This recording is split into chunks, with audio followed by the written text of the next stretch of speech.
আমার কথা শোনার জন্য সবাইকে জানাচ্ছি। আজ 17ই নভেম্বর বাংলাদেশে যে ঐতিহাসিক একটি নাটক রচিত হলো সেটা হচ্ছে আন্তর্জাতিক অপরাধ ট্রাইব্যুনালে, যেখানে মানবতা বিরোধী অপরাধের সে যুদ্ধাপরাধী, মহান মুক্তিযুদ্ধে যে যুদ্ধাপরাধী তাদের বিচার হয়েছিল, সেই তাদের জন্য তৈরি করা সেই কোর্টে আজকে ঐতিহাসিক নাটক মঞ্চায়িত করলো। বাংলাদেশের নির্বাচিত প্রধানমন্ত্রী শেখ হাসিনার বিরুদ্ধে আজকে ইউনুসের যে কোর্ট রায় দিয়েছে ফাঁসি, সেই রায়কে আমরা ঘৃণ্যভরে প্রত্যাঘাত করছি এবং এই অবৈধ আইনের অবৈধ রায়কে, অবৈধ সরকারের অবৈধ রায়কে আমরা ঘৃণ্যভরে প্রত্যাখ্যান করছি। বাংলাদেশের সাধারণ মানুষ সেটাকে কোনোভাবেই ভালো চোখে দেখেনি, সবাই সেটাকে ঘৃণ্যভাবে প্রত্যাখ্যান করেছে। এখন হচ্ছে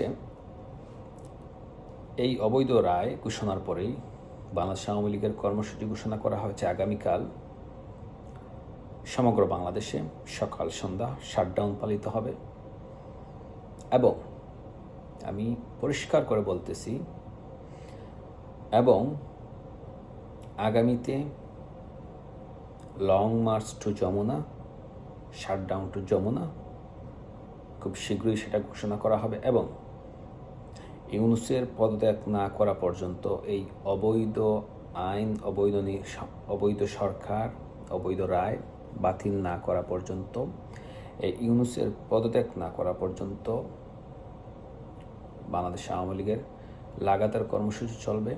সেখানে বাংলাদেশের সমগ্র সাধারণ মানুষ অংশগ্রহণ করবে ইনশাআল্লাহ এবং ইউনুসকে অবশ্যই যেতে হবে। Yunus must go, Yunus must go, ইউনুসকে অবশ্যই যেতে হবে এবং সেই ডাক শীঘ্রই শুরু হবে। এবং আমি আরেকটা কথা বলতে চাচ্ছি, বাংলাদেশের কোনো মৌলবাদী শক্তি যারা এই মুহূর্তে অবৈধভাবে ক্ষমতায় রয়েছে, বিএনপি, জামাত সহ তাদের যে মিত্ররা, বাংলাদেশের কোনো মৌলবাদী শক্তি ইউনুস যাওয়াকে ঠেকাতে পারবে না এবং আগামী নির্বাচন হবে একটি সুষ্ঠু নির্বাচন। সেখানে বাংলাদেশ আওয়ামী লীগ অবশ্যই অংশগ্রহণ করবে এবং বাংলাদেশ আওয়ামী লীগ ইনক্লুসিভ নির্বাচনে অংশগ্রহণ করবে এবং সেটা হবে অবশ্যই একটা অন্তর্বর্তীকালীন সরকারের মাধ্যমে, যেখানে সুষ্ঠুভাবে ভোট সম্পন্ন হবে এবং ইনশাআল্লাহ আগামীতে মাননীয় প্রধানমন্ত্রী বঙ্গবন্ধু কন্যা জননেত্রী শেখ হাসিনা বাংলাদেশের প্রধানমন্ত্রী হয়েই ফিরবেন। সেটা প্রত্যাশা না, সেটা অবশ্যই হবে এবং সেটাই বাংলাদেশের মানুষ করবে। বিশেষ করে এই মুহূর্তে যে অবৈধ কোর্টে অবৈধ রায় দেওয়া হয়েছে, যেটাকে আমরা ক্যাঙ্গারু কোর্ট বলি,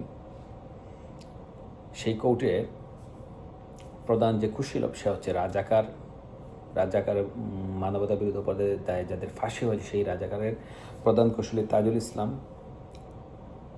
এই কোর্টের সবাই হচ্ছে সেই রাজাকারদের উত্তরসূরি এবং পূর্বসূরি বংশধরেরা। তাই তো আমরা বলবো,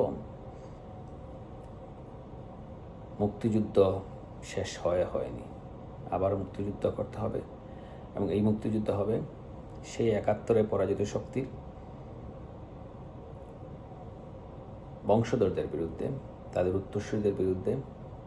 এ লড়াই অবশ্যই আমরা জিতবো ইনশাআল্লাহ। সবাই ভালো থাকবেন, সুস্থ থাকবেন। আমি আবারও এই অবৈধ কোর্টের অবৈধ রায়ের কে আমরা লাথি মারি। সবাই ভালো থাকবেন, সুস্থ থাকবেন।